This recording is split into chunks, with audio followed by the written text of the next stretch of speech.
Today I'm going to be diving into one of the most influential pieces of the 18th century, Jean-Antoine Watteau's Pilgrimage to Sithira, done in 1717.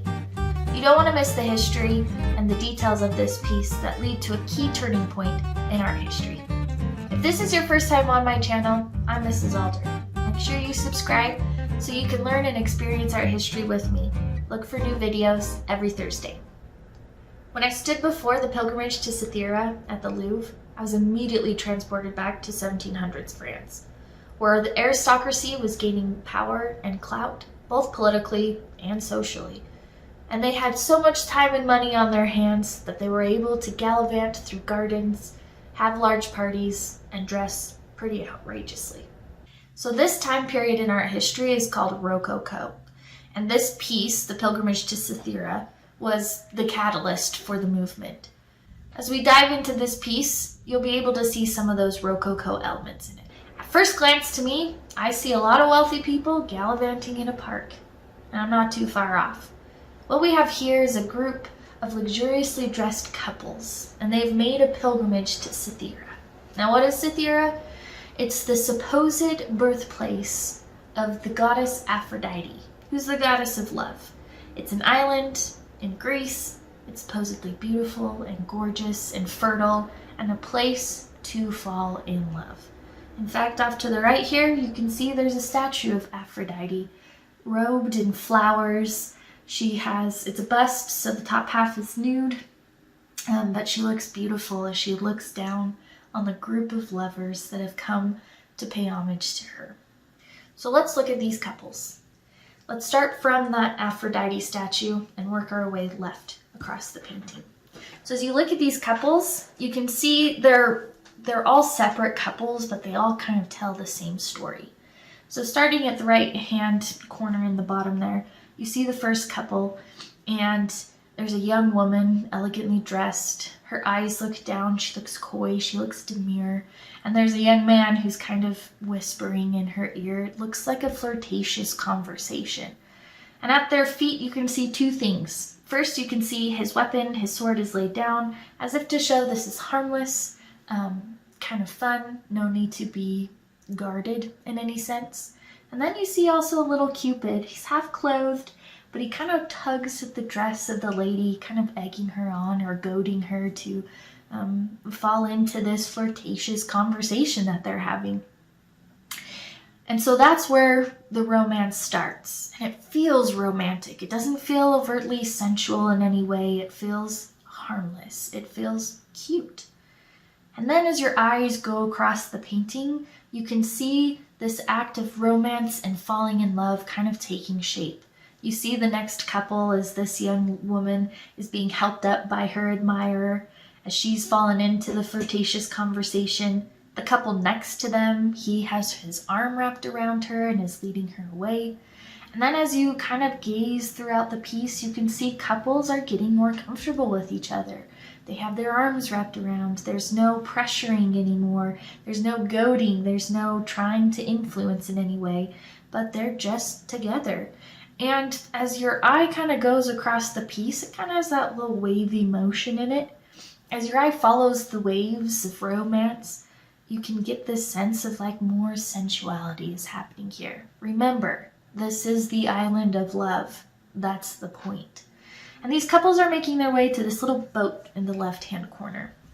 It's a gilded boat. You can see it's wrapped in this beautiful red drapery, and it's surrounded by putti, or little Cupid baby angels that are very cute, playful, and just there to inspire romance and love, but also to help kind of lead our eyes to what's going on here. The piece isn't too naughty. It's romantic, it's graceful, it's playful, but there are hidden vibes underneath that just hint at what this island is truly about. Now let's talk about the form of the piece, how it was painted.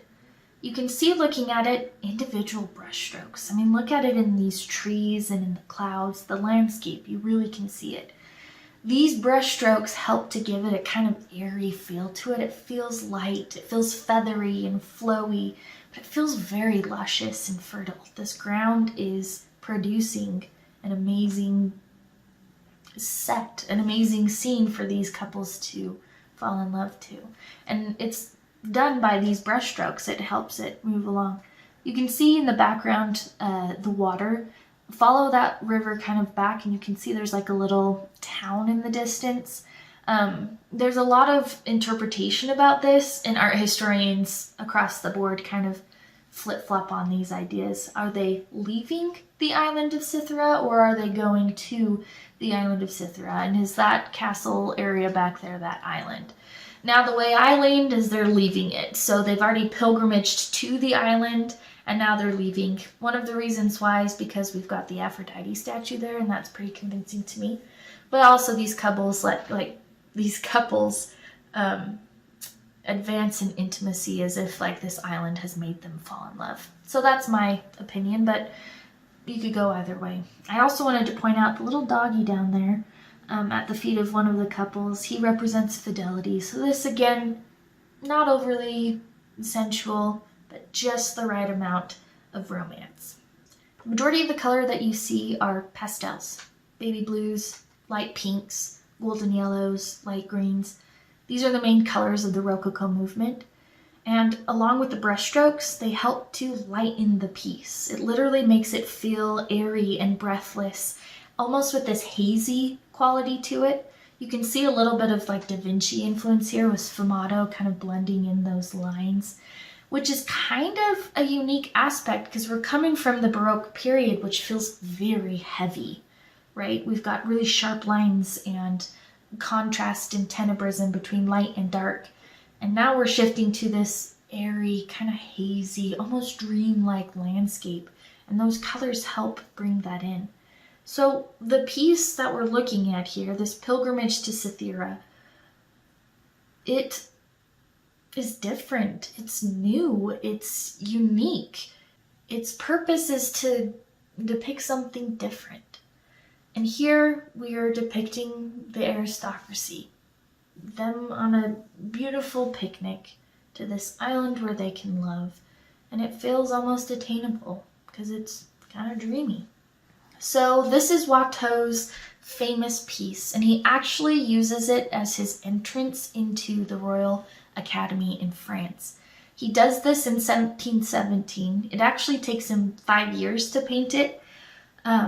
But when he's finished, he sends it into the gallery and he gets accepted. This is really important for him, but it's also really important to art history in general.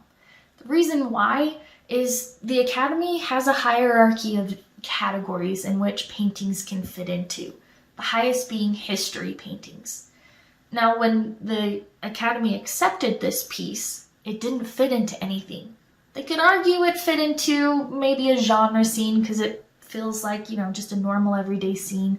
They could argue it fits into history because we're talking about Aphrodite and mythology. But because they couldn't find a category that this fit perfectly, they created a new category called the Fete Gelante. This basically means wealthy people doing things in nature. So with this piece, he not only creates a new category to display art, but he also creates a new style of art called Rococo. If you have any questions about the pilgrimage to Sithira, the Rococo Art Movement, or anything else I've mentioned, feel free to comment below and I'll get back to you. Also, if you want to know how this piece and Rococo fit into art history, you can download my art history timeline. You can find the link in the description below. If you liked my video, hit that like button and share it with your friends. And remember to subscribe so you can continue to experience and learn about art history with me. New videos come out every Thursday. And like I tell my students, the art just keeps getting